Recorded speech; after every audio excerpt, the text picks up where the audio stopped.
Shalom, saudara-saudariku dan para sahabat insani yang dikasihi Tuhan. Selamat berjumpa kembali dalam program Renungan Rohani Insani.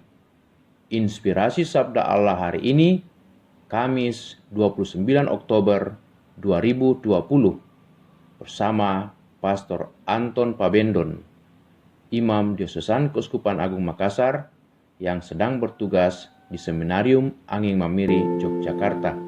Selamat mendengarkan. Selamat pagi sahabat-sahabat insani. Pada hari ini Kamis 29 Oktober 2020, kita akan merenungkan bacaan dari Injil Lukas pasal 13 ayat 31 sampai dengan 35. Mari kita mengawali permenungan kita ini dengan tanda kemenangan Kristus. Dalam nama Bapa dan Putra dan Roh Kudus. Amin. Pada waktu itu datanglah beberapa orang Farisi dan berkata kepada Yesus, "Pergilah, tinggalkanlah tempat ini, karena Herodes hendak membunuh engkau." Jawab Yesus kepada mereka, "Pergilah dan katakanlah kepada si serigala itu, Aku mengusir setan dan menyembuhkan orang pada hari ini dan esok, dan pada hari yang ketiga aku akan selesai. Tetapi hari ini dan esok dan lusa aku harus meneruskan perjalananku, sebab tidaklah semestinya seorang nabi dibunuh di luar Yerusalem. Yerusalem, Yerusalem, engkau membunuh nabi-nabi dan merajam orang-orang yang diutus kepadamu. Berkali-kali aku rindu mengumpulkan anak-anakmu, sama seperti induk ayam mengumpulkan anak-anaknya di bawah sayap, tetapi kalian tidak mau. Sungguh, rumahmu ini akan ditinggalkan dan menjadi sunyi. Tetapi aku berkata kepadamu, kalian tidak akan melihat aku lagi hingga pada saat kalian berkata, terberkatilah dia yang datang atas nama Tuhan." Demikianlah Injil Tuhan. Terpujilah Kristus. Saudara-saudariku yang terkasih, dalam perikopa ini tampak bahwa kaum Farisi sepertinya bersahabat baik dengan Yesus. Mereka datang memperingatkan Yesus yang terancam bahaya oleh Herodes. Mereka kelihatan sangat ramah dan baik, padahal mereka sesungguhnya ingin menyingkirkan Yesus, hanya saja belum sanggup. Itulah hasrat kejahatan mereka yang tersembunyi dalam keramahan dan kebaikan mereka yang pura-pura. Dalam beberapa kali pertemuan dengan Yesus sebelumnya, mereka, kaum Farisi, bersama dengan ahli Taurat dan Herodians, telah bekerja sama untuk mengintai dan menjebak Yesus, kalau-kalau dapat menemukan alasan untuk menangkap dan menyingkirkannya. Maka mereka menggunakan berbagai cara untuk menyingkirkan Yesus dari hadapan mereka, termasuk memanfaatkan wibawa dan kuasa orang nomor satu di antara mereka, yakni Raja Herodes Antipas, yang semena-mena dan ganas seperti serigala. Apakah Yesus pergi untuk memenuhi hasrat kaum Farisi, ahli-ahli Taurat dan Herodians? Tidak. Mengapa?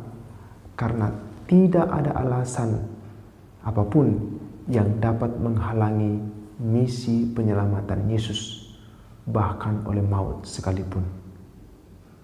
Jawaban Yesus atas saran orang Farisi menubuatkan peristiwa yang akan dialaminya sendiri untuk mewujudkan misi penyelamatannya.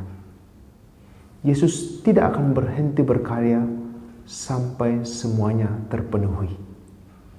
Dia sendirilah yang akan mengatakan, "Sudah selesai." Sebelum saat itu, tak seorang pun dapat menghentikannya. Kendatipun demikian, penolakan orang-orang Yerusalem yang diwakili oleh 3 kelompok besar, bahkan oleh rajanya sendiri, membuat Yesus amat sedih dan mengeluh. Yesus mengungkapkan bahwa sesungguhnya ia berkali-kali rindu mengumpulkan dan menyelamatkan anak-anak Yerusalem, seperti induk ayam mengumpulkan anak-anaknya di bawah sayap. Akan tetapi niat dan kerinduan Yesus ini ditanggapi negatif oleh orang-orang Yerusalem. Mereka menolak. Ada yang disebabkan oleh ketidakpahamannya, ada yang disebabkan oleh kebimbangannya, ada yang disebabkan oleh situasi perpolitikan bangsanya, ada yang disebabkan oleh ketakutannya akan kehilangan zona nyaman dan aman, dan ada pula yang disebabkan oleh kebebalan hatinya. Penolakan ini menunjukkan kenyataan bahwa Allah selalu menawarkan perlindungan dan penyelamatan kepada kita. Seperti induk ayam mengumpulkan anak-anaknya di bawah naungan sayapnya. Namun tawaran Allah itu sama sekali tidak menghilangkan kebebasan kita sebagai manusia yang telah dikaruniai kehendak bebas. Kita bebas menanggapi tawaran kasih Allah. Kita bisa menerimanya dan berpasrah pada kehendak Allah, tetapi kita juga bisa menolaknya dan menyingkirkan Allah jauh-jauh dari hidup kita. Kita bebas berbuat baik atau berbuat jahat. Kita bebas memberi jawaban ya atau tidak. Bukankah justru di situ letak keistimewaan manusia dibandingkan dengan makhluk lainnya? Hanya lantaran kita memiliki kemungkinan untuk mengatakan tidak, akan muncul pesona yang sedemikian memesona dari pribadi kita saat kita mengatakan iya, dan sebaliknya. Maka para saudaraku yang terkasih, marilah kita mengintrospeksi diri kita masing-masing. Sejauh mana kita selama ini menanggapi tawaran kasih Allah dengan segala kebebasan yang kita miliki? Apakah kita melihat kebebasan kita sebagai hak pembangkangan pada kehendak Allah, atau menganggapnya sebagai kesempatan untuk menyandarkan hidup kita atau menggantungkan hidup kita dalam naungan belas kasihannya? Semoga Yesus tidak bersedih dan mengeluh sekali lagi menyaksikan tanggapan kita, tetapi justru bergembira karena kerinduannya terpenuhi dalam hidup kita. Amin. Marilah berdoa. Allah Bapa yang berbelas kasih, kami bersyukur kepadamu karena Engkau selalu menawarkan belas kasihan-Mu kepada kami,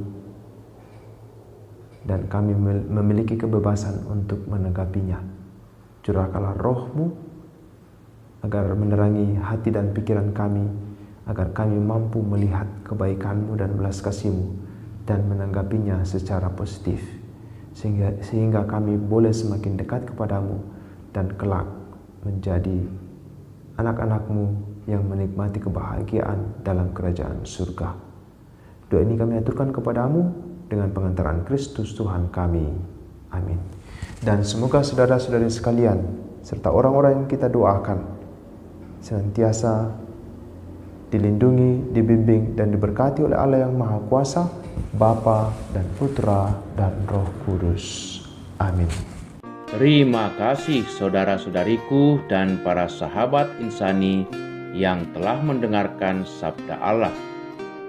Saya, Pastor Marcel Lolotandung, mengucapkan berlimpah terima kasih kepada Pastor Anton.